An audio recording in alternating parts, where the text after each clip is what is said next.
My name is Nicholas Marricco. I am an associate with Tully Rinckey. I am in the firm's Manhattan office. I focus my practice on state and federal labor and employment, civil litigation, and special education, which is the topic of today's discussion.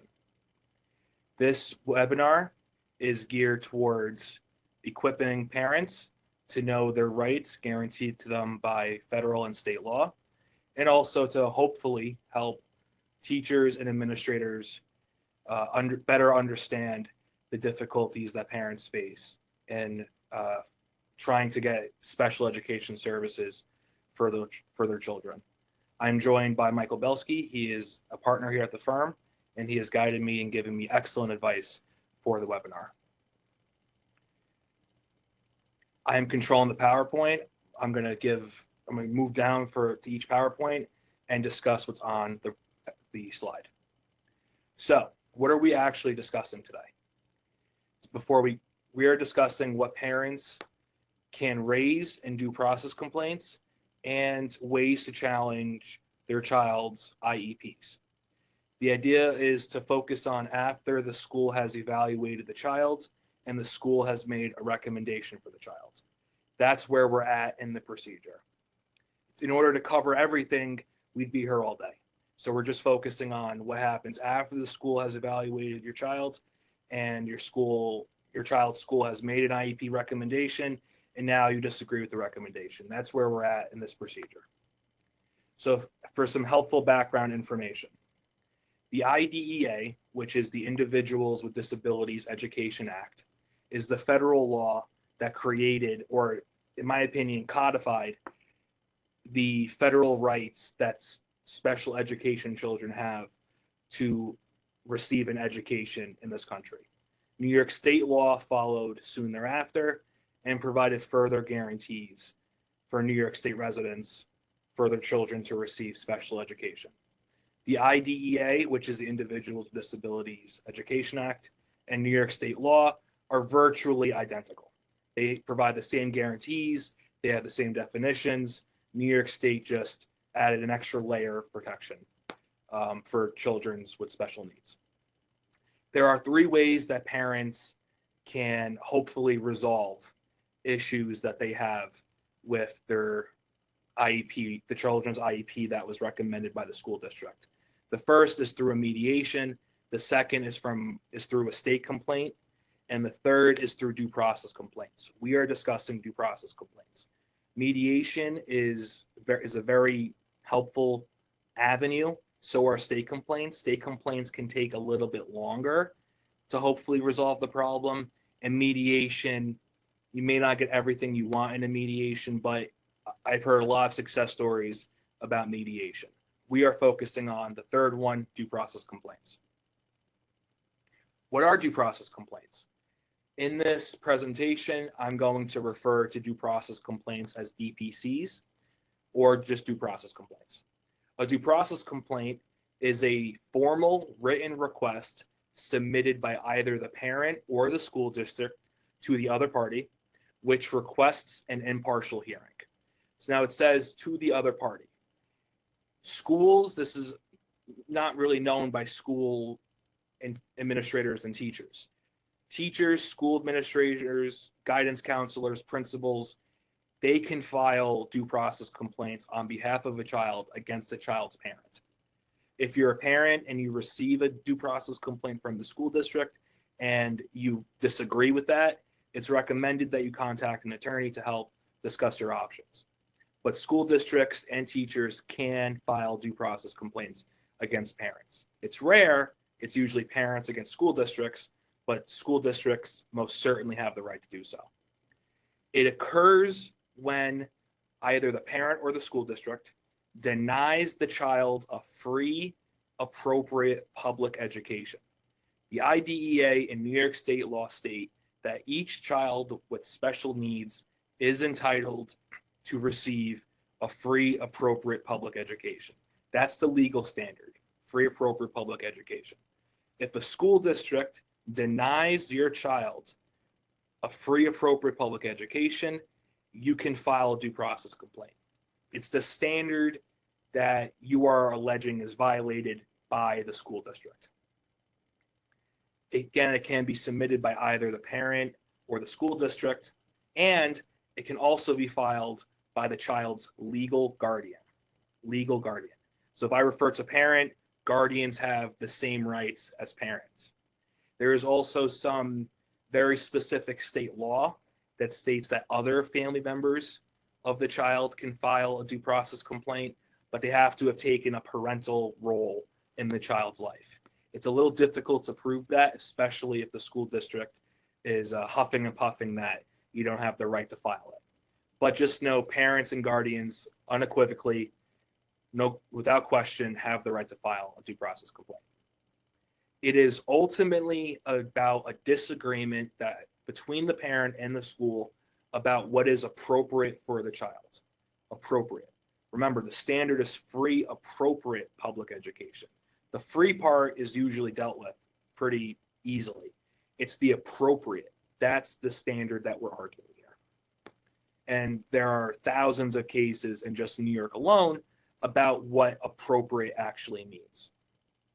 And think about it as it being similar to a lawsuit.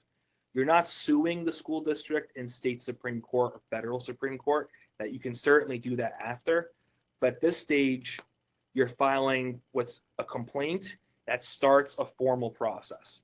And again, you're doing so because you are alleging the school denied your child a free, appropriate public education. And it triggers a formal process. There are deadlines, there are arguments, there's a hearing, you're before a judge, there's a court reporter. It's a formal process. This isn't an informal process where you're just emailing back and forth with the school.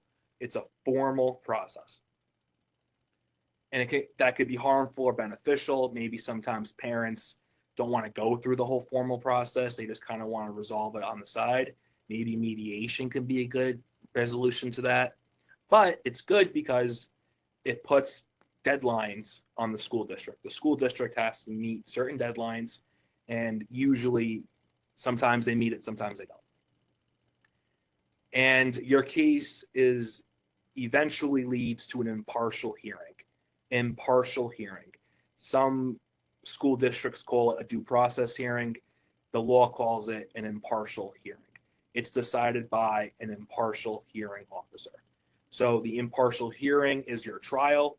The impartial hearing officer is your judge. In New York City, because there were tens of thousands of cases or tens of thousands of due process complaints, New York City and the Department of Education have a memorandum of understanding with the Office of Administrative Trials and Hearings. Those are the oath officers. And oath officers are contracted to also handle due process complaints. A buddy of mine who I worked with at the nonprofit where I gained all my education experience, he's actually an oath hearing officer. He's not an impartial hearing officer, he's an oath hearing officer. So he helps the impartial hearing officers decide the cases. And from what I'm told, the backlog in the New York City Department of Education have gotten a lot better at processing their due process complaints. In COVID-19, because a lot of parents were alleging their children were denied services, there was a class action lawsuit filed, and the nonprofit I was with was a part of that. And I helped draft the New York City complaint. And it's my understanding the DOE has since done their best to correct the backlog.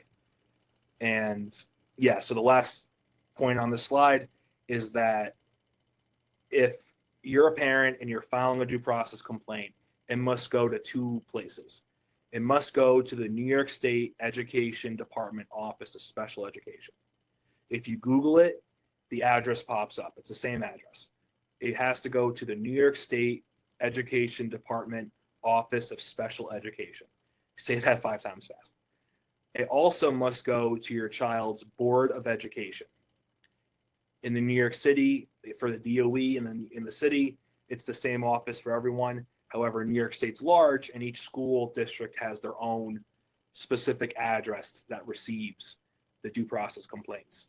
You can just Google it, where, so-and-so school district, special education office, and they'll usually say where you can send due process complaints.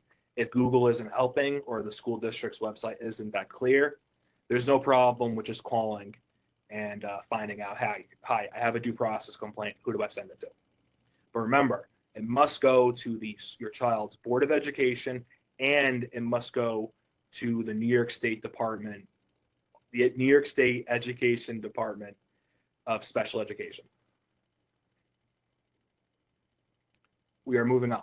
So when do you file a due process complaint? Okay. In this, we're going to discuss statute of limitations, and we're going to discuss when you probably should file a due process complaint. The first is statute of limitations. The statute of limitations is the time that a person has the right to file a case about an alleged violation of law. So the statute of limitations for due process complaints are 2 years from when the party knows or should have known that the opposing party denied the child a FAPE.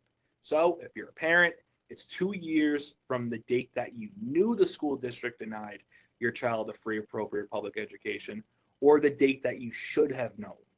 So it's a pretty loose standard. However, if you're over the 2 years and the judge says, no, sorry, you're over the 2 years and you don't satisfy the exceptions we're going to get to, sorry. But judges seem to be a little bit more lenient with parents. School districts, though, school districts are held to usually a tougher standard. Because the idea is you're a school administrator, you have experience, you went to school, you're trained, you should know when the child's been denied a FAPE by the parent. But parents are held to usually a lesser standard. But remember, it's when you knew or should have known that the school district or parent denied the child a free appropriate public education. There are exceptions. These exceptions are pretty hard to get through, but they are there.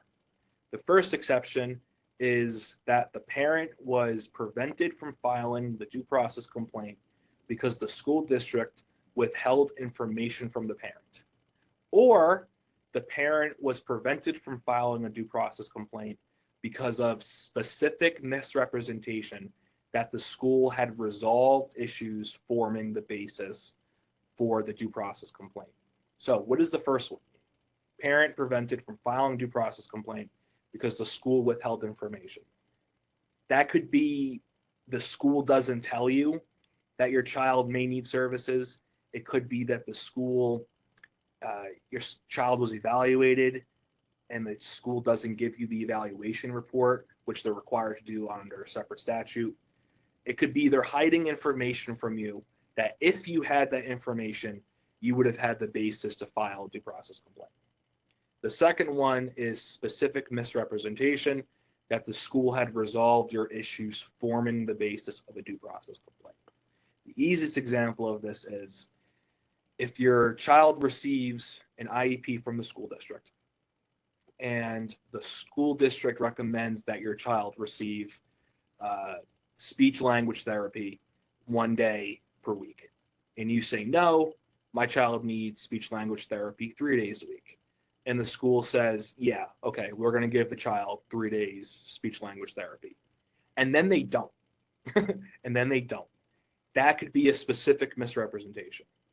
Okay? So let's say you think for 2 years your child's getting 3 days of speech language therapy. Your child's young. Your child's not going to tell you. And after two years and 1 day, you realize, oh my God, my child hasn't been getting 3 days of speech language therapy. That would be a basis for a specific misrepresentation exception.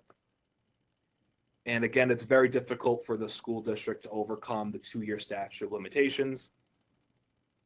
But regardless, parents are advised to file a due process complaint immediately when you think the school has denied your child a free appropriate public education. Why do we recommend it? Why do I recommend that?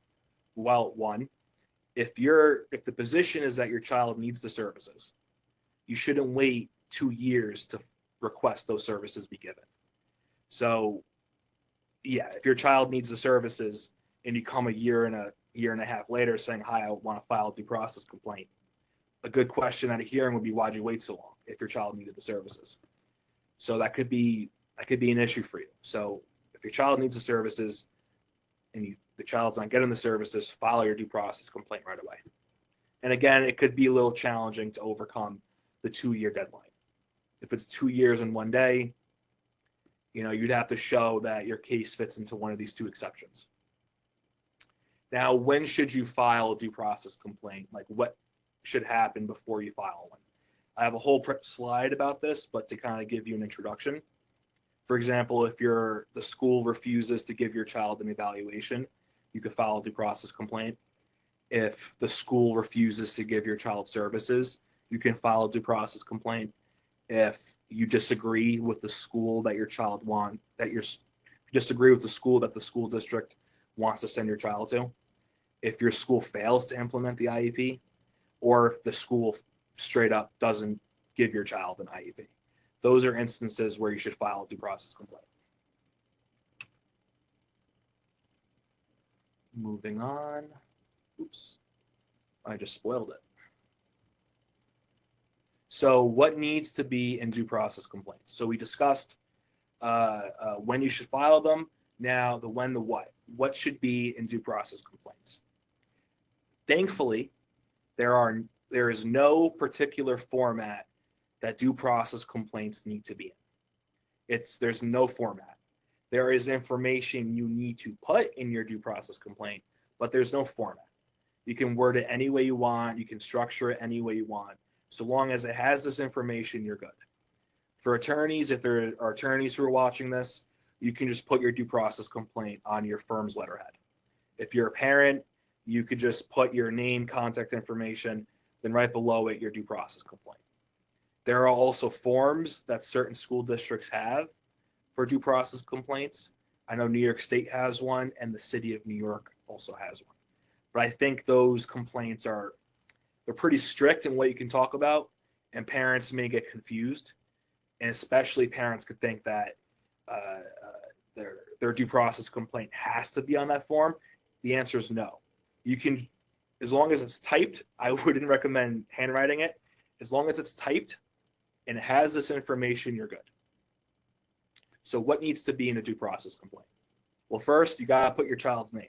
Who is your child? You got to put your child's name, your child's date of birth, your child's address, the address of the school your child attends, the name of your child's school district, the name, contact information for the child's parent or guardian, and the parent's attorney information if the parent does have an attorney. Okay? What I usually do is child, date of birth, name, address of the school, just some bullet points. Make it very easy for the school district to understand. Okay? Now, there also needs to be the child's education history. Nick went to school in 2023. Nick was enrolled in X school. In 2022, he was enrolled in X school. In 2021, he was enrolled in X school. You want to do it for a few years before you file the due process complaint. You'll also especially want to mention if your child has received an IEP previously. In 2022, Nick received an IEP for the following services at so-and-so school. In 2021, Nick received an IEP for the following services at the following school. Okay? You need to put your child's education history. Now, this is critical. I've seen cases handled by extremely competent attorneys lose or strong cases by strong attorneys that lost because they didn't follow this one rule. Okay, I had a case, it was clear as day that the school district denied a FAPE. However, in our due process complaint, we didn't explicitly raise the issue. It was implied, but we didn't explicitly state it. The judge said, well, we got it in under the lower level on appeal. The appeal judge said, no, sorry, you didn't raise it. And that was devastating because it was a strong case, a strong point, but because we didn't follow this one rule, we lost the case.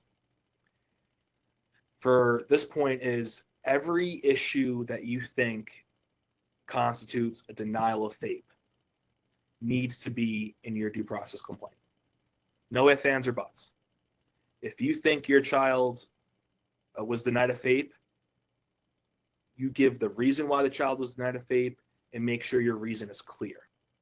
You want it to be explicit. The school denied my child a FAPE by doing this. My child needs this.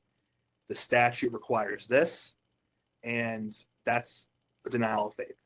You want to be clear as day. If it's not clear as day, the judge will find that you did not raise it, so therefore you waived it. Now, this means the due process complaint could be extremely long. I've seen due process complaints 15, 20 pages. They're usually below 10 pages. I've seen them hit 20. If it's long, it doesn't matter. You have to raise it. Okay? Raise every single issue, because if you don't raise it, you waive it. Okay? Now, due process complaints can be amended, but you have to get an order from the impartial hearing officer, or you have to stipulate with the school's attorney. In my experience, the school attorneys may not want to agree to a stipulation, so you have to go through the impartial hearing officer, which can severely delay your case. But it can be done, but it may delay your case. So make sure you raise every single issue in your due process complaint. And I'm going to get into typical issues in the next slide. So first, you give your child's information, school, your name, attorney's name, education history, and then all of your issues. Okay, there's also no page limit. If you want to submit a 100-page due process complaint, you can. I don't recommend it, but you can. So after you list your issues, you want to put your relief requested. What are you requesting from the school? Are you requesting a new evaluation? Are you requesting new services? Are you requesting pendency? Are you requesting tuition reimbursement? Are you requesting, it could be anything that you're requesting. You want to request it from the school district in your due process complaint. It's typically immediately below your issues. And again, you want to put your pendency request. Pendency, if you're requesting pendency, that means your child has an academic program that you want to remain in place throughout the entirety of the due process proceedings.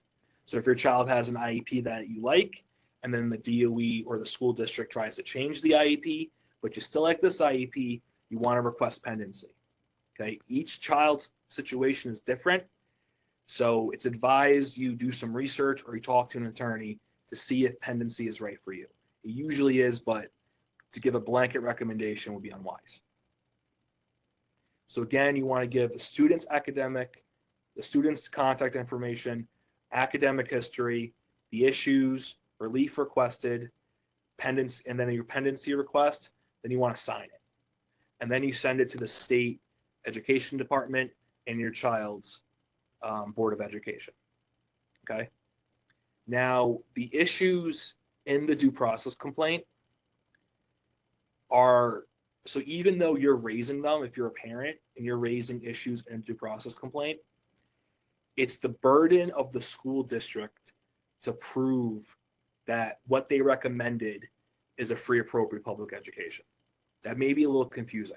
So if you're a parent and you're saying that the school's recommendation for services is deny your child a FAPE, even though you're making the allegation, the school district always has the burden to prove that what they offered was appropriate. You do not have to prove that it was not appropriate, because how do you prove that something's not something?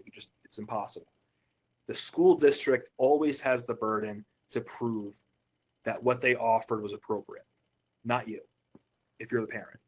There's one exception for tuition reimbursement cases, which is like, it's a whole analysis, and I can give an hour-long presentation on just that.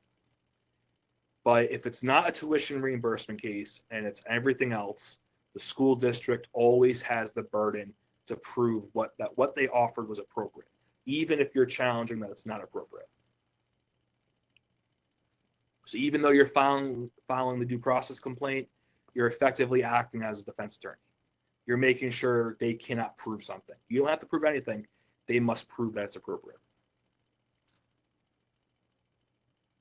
So the next slide is the typical issues that are raised in due process complaints. based off my experience, these are the most common issues and arguments that parents can raise. So the first argument is an inappropriate disability classification. So what does that mean? When a school district drafts an IEP, they are required to, by law, to classify the student as having a specific disability, with the understanding being that the classification is what provides the framework for the IEP. Okay? The classification of the student's disability is critical to an IEP. Okay? If you've never seen an IEP, it's usually on the very first page in the top right-hand corner. It'll say classification, it'll give you the classification. Okay? So if you're a parent and your child was classified as having a disability and you disagree with that disability classification, you can file a due process complaint to have that classification changed. So what are the classifications? So federal and state law give virtually the same definition and same classifications.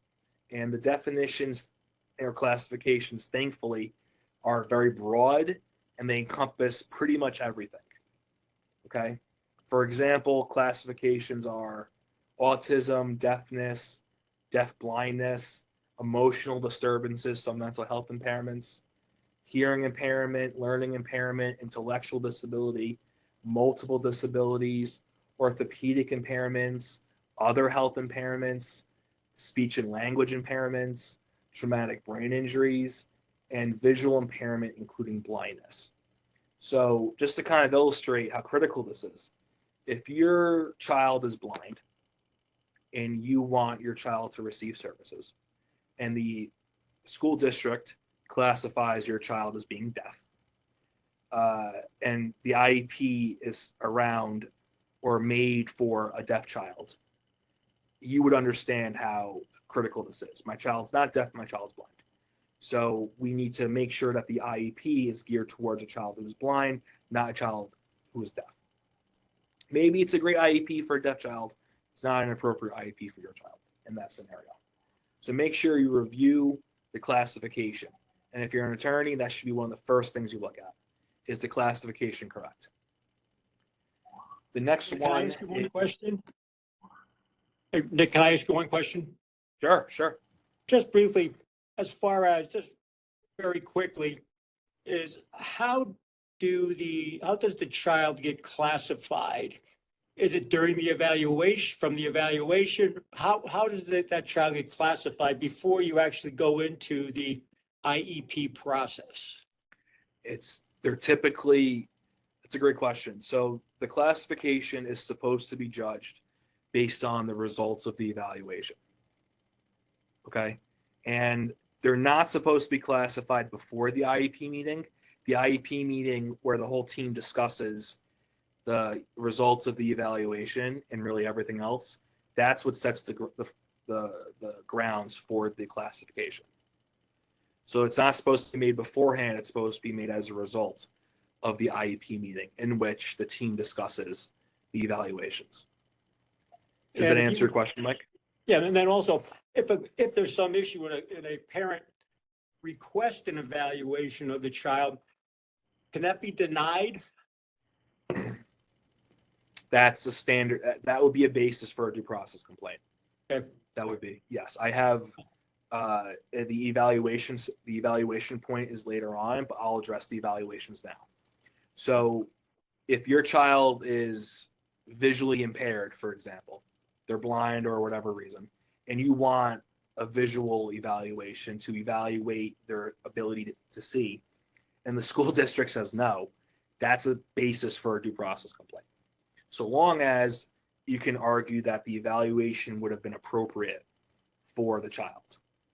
And most importantly, the school districts are obligated by federal and state law to evaluate each child as to every area of suspected disability. Every area of suspected disability. So if your child has mental health impairments but has never exhibited signs of mental health impairments, it'd be hard to argue that the school district not evaluating your child for mental health impairments would be denial of FAPE. It'd be very difficult. But if your child's blind and they don't give a visual evaluation, there's an issue there. Thank you, Nick. That was a great definition, and I think that's important for the people listening in to know. But excellent. Thank you very much. Thank you, Michael, for the question. And so that's good. I just covered evaluations, but I'll probably get to that again later. So the next one are the goals. So what really separates IEPs from 504 plans is that IEPs are required to have specific academic, physical, and social goals. These are the things that with the IEP, we want the child to achieve. One area of attack that parents can raise is that the goals are inappropriate. A great example of this is I was working on a case, me and co-counsel, and our client was non-ambulatory. So she was in a wheelchair and she had chronic health conditions. And a young girl too, 10, 11 years old, but chronic health conditions, both mental and physical. One of the DOE's recommendations for a physical goal was the goal of her shooting a basketball. Shooting a basketball. This was a child who had chronic physical impairments. She really had no control of her body from her neck down. And one of the goals was for her to shoot a basketball. Yeah, it would be inspiring, but is that appropriate for a child of her condition to try to achieve? So one way to attack the goals is that the goals are unreasonably high, or that the goals are unreasonably low, or that the goals are just not good goals. So if your child has like mental health impairments, a goal would be learning how to express their feelings better, learning how to positively communicate with others. That would be a good goal. If your child is deaf or hard of hearing and they're learning sign language, one good goal could be expanding their sign language knowledge. Excuse me. Another goal could be if a child has a mental health impairment or traumatic brain injury, the goal could be identifying colors, numbers, names, animals. Something that the child can achieve that, if achieved, would be a great sign that they're progressing academically in spite of their disability. So the goals are very, very important. I had an IEP I was reviewing that just didn't have any goals, had no goals whatsoever. Well, that was a denial of FAPE. And the goal section must also include how the school district intends to measure it and by what metric they are measuring it by. So some school districts will just say, goal every 3 months, written report to determine progress with the goal. That's not appropriate. You have to state who is measuring the goal, how they're going to measure the goal, and how frequently they're going to determine if the goal has been reached. That needs to be in the IEP. Okay, and if it's not, that's a basis for a due process complaint. Another one that is somewhat unknown are transition goals. So what are transition goals?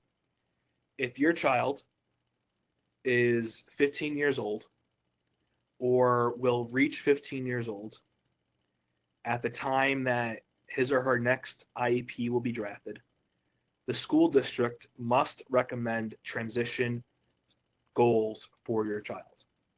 Transition goals, so if your child's 15 or about to turn 15, they need transition goals. Transition goals are goals for the child to achieve or to work towards while they're still in school that will help the child in their post-high school life and going into college, trade school, or their profession.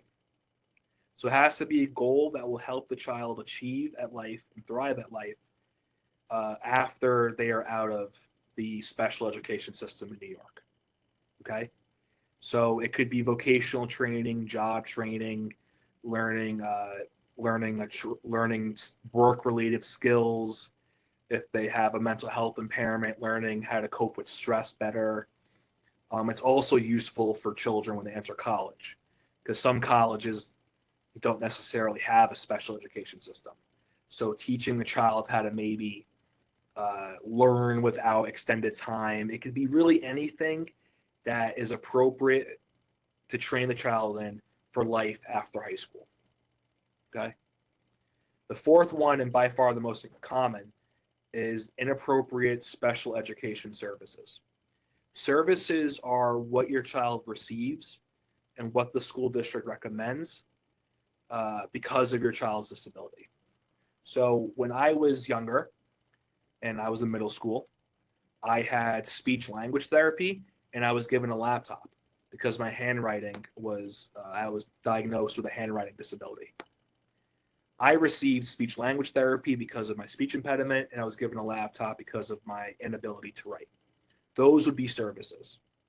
Okay. The services are the therapy, the technology, the counseling that your child receives because of their disability. Okay. Now, what are some examples of services?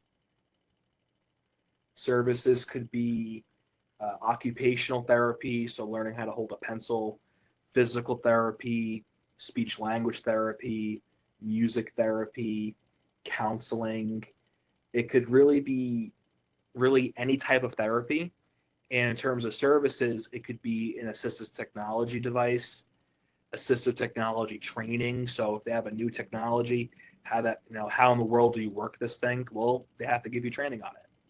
It could also be parent training given to the parents by the school on how to effectively be an effective parent for your child with a disability. It could be extended time. It could be extended taking your exam at a different location. It could be using a laptop for your exams. Basically, if the school district did not recommend a service that you believe your child needs, that is a strong basis for a due process complaint. It could also be that the school recommended a service that you do not think your child needs. Okay. I had a case where the school recommended a behavioral paraprofessional to be with the child, but the child didn't need it. So we fought that, got it removed. Okay. So if your school district wants your child to get counseling 5 days a week, but you don't think your child needs it, that would be a basis for challenging the service as not being appropriate. Okay. So it's not enough services, or the services are too severe, in your opinion. The goal is what's appropriate for the child. Another therapy could be visual therapy, helping the child process images better. Really anything that could help the child. If the school doesn't recommend it, or they recommend too much of it, you can certainly challenge the type of service. The next one is inappropriate transportation services. If your child's disability would be helped by receiving special transportation, you are certainly entitled to challenge that if the school district does not recommend it. Okay. Again, if your child's in a wheelchair, your child is non-ambulatory and relies on using a wheelchair to get by, you and the school district doesn't recommend special transportation. They kind of just depend on you to take the child to school. That could be a basis for challenging inappropriate transportation services. You can also request a one-to-one paraprofessional to be with your child during the transportation. You can also request an air-conditioned bus. So if your school does not recommend transportation services, but your child's disability is such that your child needs transportation services, you are certainly entitled to challenge that. And the next one is a lot more common than you would think. Whether that documents given by the school district to the parents and those documents are not in the parents' native language. I had a case where the parents were Japanese. They were Japanese American, and their native language was Japanese. They barely spoke English. They were fluent in Japanese, understood a small amount of English. The IEP and the evaluations and all the recommendations were given to them in English. The parents did not know what was recommended by the school district because the school district's recommendations were not given to them in their native language. So if your client, if their client's native language is Italian, Spanish, and English is like a second language, not that, and it's not their preferred language, you can certainly challenge the documents if they were not given in that native language. There's also training that the schools can give parents, such as parent training, to better learn how to be a good parent for a child with a disability. If that training is not given in the parent's native language, that is another basis to challenge, or another something else you could challenge in the due process complaint. The next one is critical. If this occurs, I've seen judges rule in my favor based off just this alone. That the school district failed to recommend your child a placement at the beginning of the school year. So right now the school year started. If your child does not have a school to go to because the school district failed to recommend your child to go somewhere, judges, it's not guaranteed, but judges have ruled in my favor consistently on that issue alone. The school district has to recommend your child to go to a school and give you that recommendation before the start of the school year. If you don't have a letter by now, there's a basis for filing a due process complaint. Next one is a pretty unique argument that I started raising, and I've won on this argument, is that the school is not wheelchair accessible. So if your child relies on a wheelchair and is not ambulatory, and the school is not wheelchair accessible, that could be a denial of FAPE. That could be a denial of FAPE because the school's not appropriate. How could it be appropriate if the child can't even navigate or access the school? And second, if the child cannot enter the school, how can the school implement the services for the child? So it's kind of a two-pronged argument.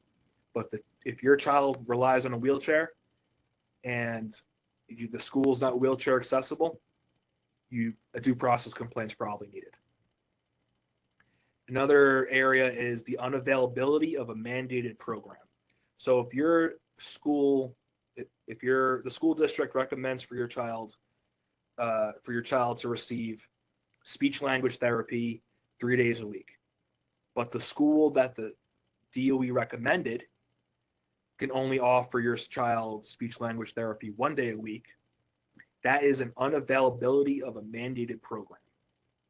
Another way of putting it is the school district has failed to implement your child's IEP. Okay? The IEP is a contract. It's saying, dear Nick's parents, we are required to offer Nick all these services. If the school district does not do that, they are violating your child's IEP and violating your child's rights guaranteed to your child by federal and state law. So make sure you know that. If your child's recommended to go to a certain school, first thing you should do is contact that school and speak to the special education director or your child's special education teacher and make sure that your child can receive the services that are recommended to them. Because if not, your child can regress, and that can cause serious issues. So the unavailability of a mandated, yeah, please. A quick question. So I'm having this a lot when I'm talking to individuals and doing consults. You know, a lot of the problems that are arising is that these schools, and this goes exactly to what you're talking about, the school is saying to parents, we don't have the staff, we don't have the facility to give your child what he needs, and then does really nothing about it. So is that then a due process complaint, number one? And then secondly, is the school then going to be forced to hire new staff or additional staff, or what is the process? What happens then? So in theory, the school would be required to hire the additional staff. In practice, that's not what happens. So if the school district recommends that child go to a school and the school cannot implement the IEP, a due process complaint should be filed to either order the school district to hire additional providers or to send the child to a different school. Okay. That also gets into a private placement argument where if the parent, let's say if the child's school says, no, sorry, we can't do speech language therapy, but there's a private school that does, then there's a tuition reimbursement analysis you can go through. And you can probably get the tuition reimbursed or paid for by the school district. But that goes towards the DOE's failure to implement the IEP. It's an implementation argument, and it's an argument that the school itself was not recommended, was not appropriate for the child. Because shouldn't the school district know that the school can implement the IEP? So why did they recommend it? There's also another, it's like a niche argument that typically school districts just send all the children with IEPs to the same school, or just boilerplate, here are the recommendations, here are the schools. Federal courts have said they can't do that. Each IEP has to be specific. So maybe in those scenarios, the IEP team just said, all right, we'll recommend the school, whatever. They can't do that. It's the IEP team's duty to investigate that the school can implement the IEP. So there are multiple arguments you can do with that. And if that school is admitting they can implement the IEP, it'd be very hard for the school district to overcome that. One last question about, does the burden fall on the parent or the school to find the secondary education or school to make sure the IEP is completed? It's on the school. There's no requirement in state or federal law that parents have to find the school. Thanks, Nick. Rather, the school district is required by law to find an appropriate placement for the child. Thank you, Nick. You're very welcome. So, yeah, so unavailability of mandated program. The next one is the least restrictive environment / inappropriate groupings. So if your child has special needs and your child and the school district recommends that your child be pulled out of class a few hours a day, you can argue that's not the least restrictive environment. Your child needs to be in an environment that your child can learn in, but also receive the services they need. And there's also an inappropriate groupings argument that goes towards the size of the recommended classroom.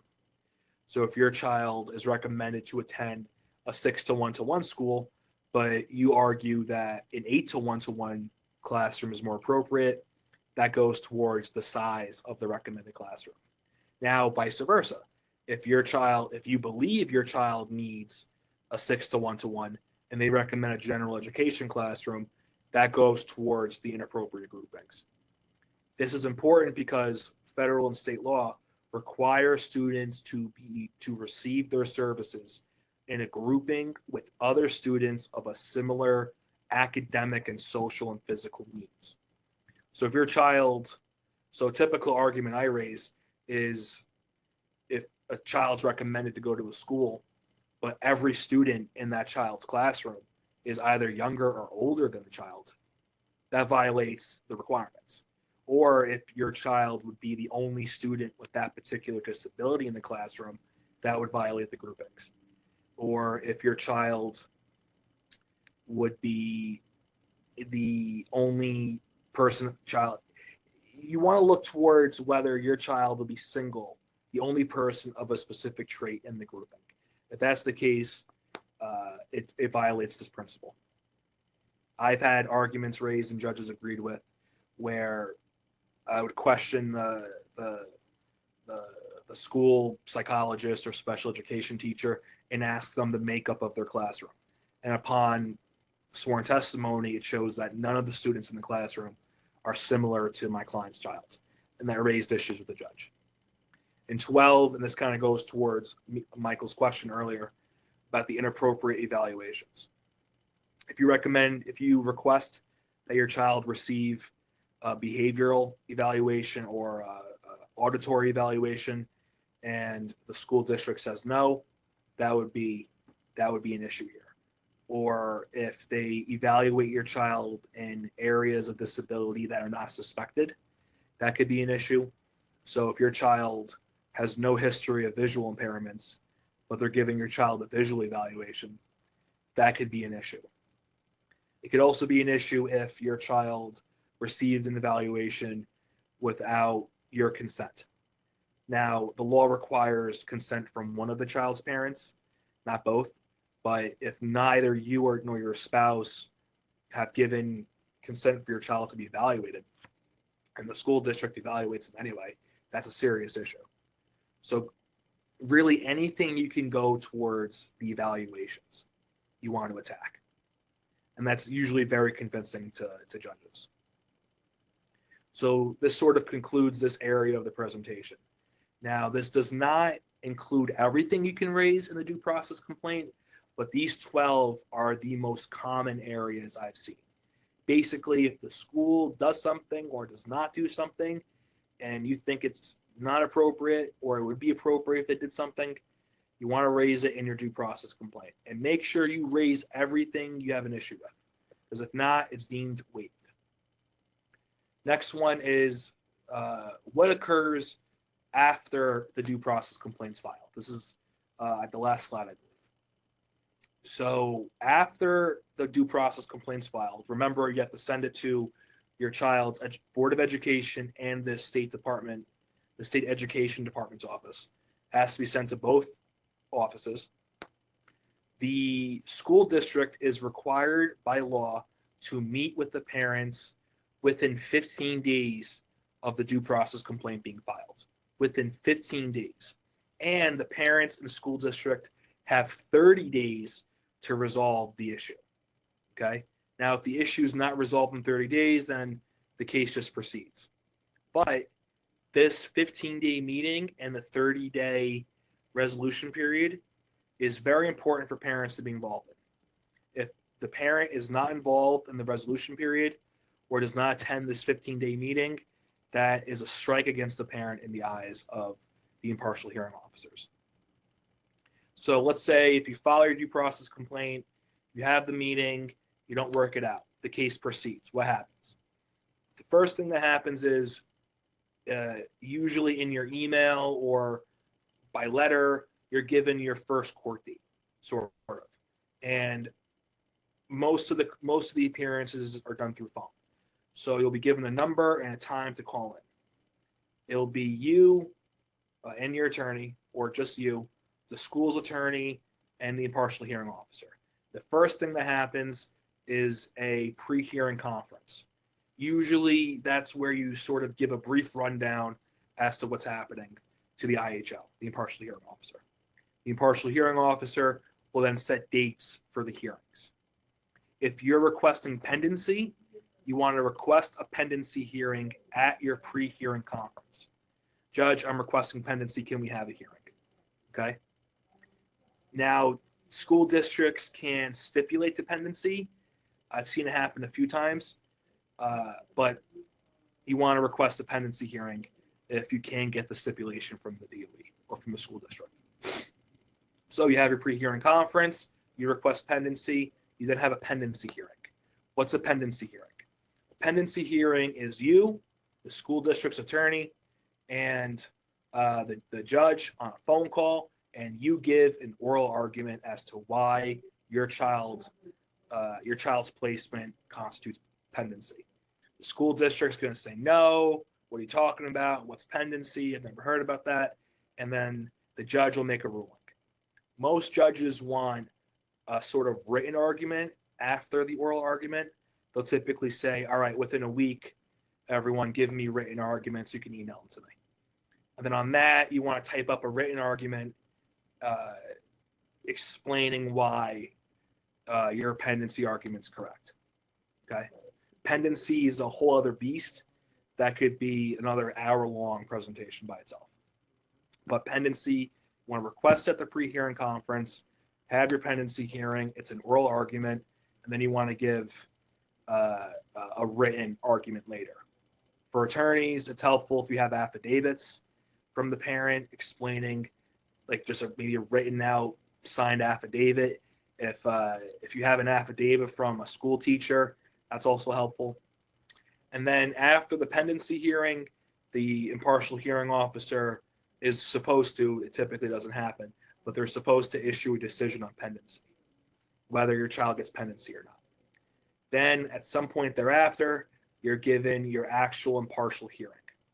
The law requires, oftentimes this does not happen, but the law requires that an impartial hearing decision be issued within 45 days of the 30-day resolution period's expiration.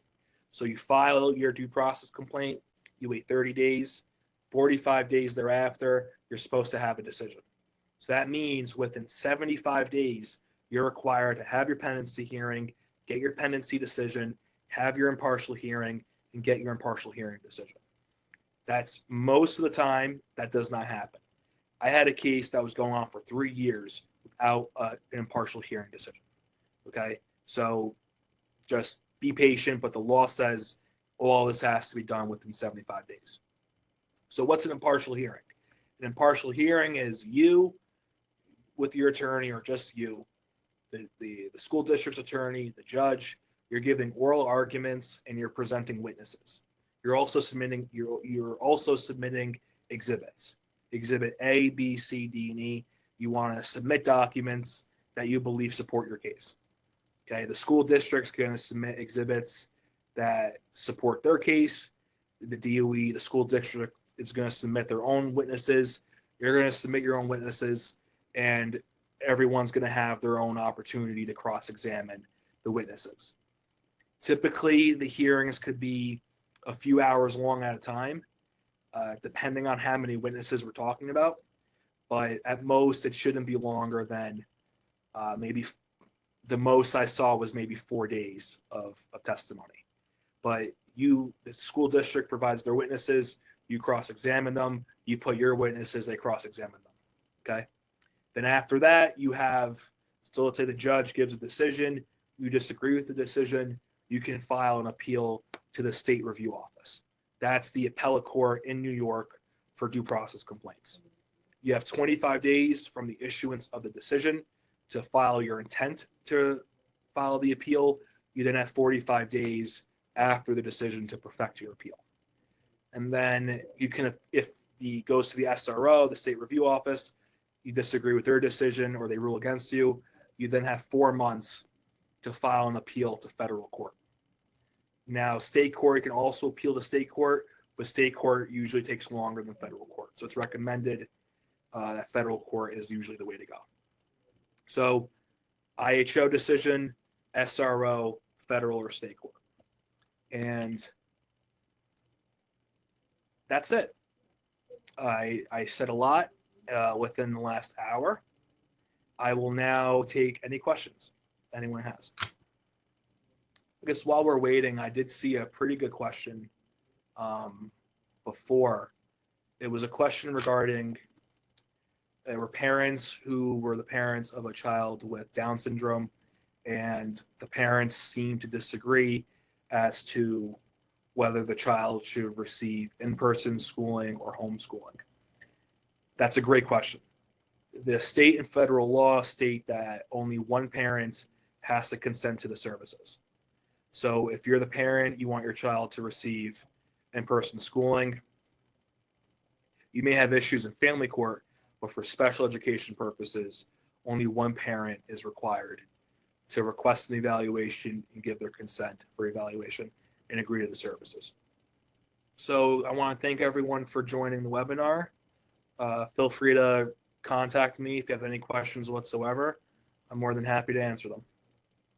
And thank you, Mike, for your help with the presentation. I really appreciate it.